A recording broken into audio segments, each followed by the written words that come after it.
So we've got a frame in the hip, frame on the neck. He's got tight side control, so I'm not able to bridge or do anything. I can't get my knee in. So I'm gonna use my momentum. I'm gonna swing my legs, and as I swing my legs towards the head, I'm going to shoot this hand that's on the hip underneath and away, and I'm gonna come and grab his lat, and I'm gonna get my shoulder and weight pressure on his shoulders as much as I can. From there, I can take the bag, or I can start working different positions, but I'm out of side control, and I'm close to being on top. Like if I shoot it higher, I'm more likely gonna grab his lat versus grab his lower back. When you shoot your hand out low here, it's easier to get out low because there's more space typically, but you wanna aim high. Because if I grab down low, yeah, that's okay. But again, my goal is to put his posture down for the longest amount of time possible, so I can have the time to escape. Because when it's here, yeah, I still have some pressure, but he can sit out and he can start reversing this, and then I have to make a move, right? I have to defend that. Whereas if I put myself in the right position up high, I can push his posture down this way, and it just delays him that extra kind of quarter second, whatever it is. Low. In comparison to my back, I don't have any pressure on me to break my posture, right? So all I need to do, because all of his weight is near my hips, is take my hips out from underneath him, and I can take his back. Whereas if when he does this, he grabs up around my lat or right underneath my shoulder, he's gonna have a lot more weight on, see how it's now pushing me down this way, so I can't get my hips through that because my posture is down here. So from this same kind of process of going out, so I go here, and as I sweep around, but instead of coming up, this hand is gonna pull in, okay? So I'm pulling his tricep in, and I'm putting my forearm around his neck, and I'm pulling it in tight here. I'm then going to grab my own bicep and push his head down with my elbow. And I'm going to walk up my back, off his back, and then I'm just going to rotate the Darce. So from this ghost escape, I swing, and as I rotate, I have this forearm on his neck. I collapse him in, so his shoulder is now pushing into his neck. I put my elbow on his head, and I start walking. Swing my legs. I'm out here. I pull his neck into his arm.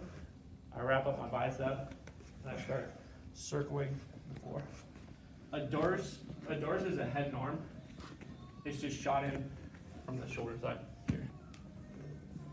You also have, if I have this way, this is like an anaconda, but they're all just names. It's really just a head and arm choke with a rear naked grip. I'm able to get out that way. I have that one, and then I have this one. So now you don't have to panic about being in side control. I'm trying to get you to not think. So the time for thinking is like when you're doing the drill during the class. The time for trusting your body to do the right thing is during the flow rolling and the rolling, right? So it's not really being very prescriptive. It's more so of knowing like the hierarchy of when am I in a good position, when am I in a bad position. This is not a good position for me to be in, right? He's able to impose his will on me. A better position is to have a wedge, like my leg, in between me and Mike here, so I can have my guard back, right? Because then I have more defenses. So from here, I use my my side control escape to get a wedge in, so I can then get wedges in between here. Now, in order for him in a self-defense context to actually do anything to me, he now has to get through my legs again, which gives me time. This also gives me options to kick to the face, to the body, so I can get out and get up. But that's like self-defense contact. From the sport of jiu-jitsu context, any kind of guard where my legs are in front of him that he has to pass is better for me than him being past my hips. But the real idea here is when you don't know a lot of moves, don't really try and think of the moves. Try and think of like putting yourself in a better position than what you are in. Some tips to help that is like if you're on your back, don't be. So,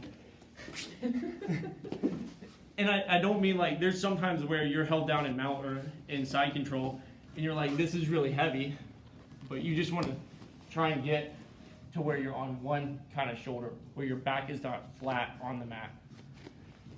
So even with like this tight side control, I can just turn my hip and now my shoulder's off the mat, right? So this is already a slightly better position than what I was in here, right? So now here, I have space out here, I have space here, I have space here. So now there's options because I've created that space, right? So I just want you to think about surviving and not really worrying, well, I passed your guard, now what's next? Or you've passed my guard, now what's next? Think more about like, I want to be in the best position of flow rolling, which is probably one of the most important types of rolling, I think, for jiu-jitsu that a lot of people don't learn very early on. It's dropping your ego and allowing your partner to have success in order for you to have success. So that means if I'm in guard, like if Mike's in my guard and he's trying to pass my guard, I'm not going to give him a pass that's like absolutely horrible technique, but I'm also not going to resist his pass, right? So he starts passing my guard, he starts doing like a cross-cut pass, into a cross-cut.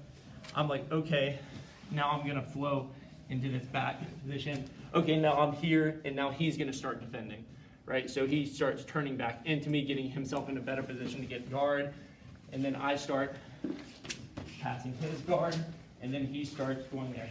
I can have a conversation the entire time. That's how a flow roll can be. One of the easiest ways that I've found to drop my ego is to keep my eyes closed during a roll.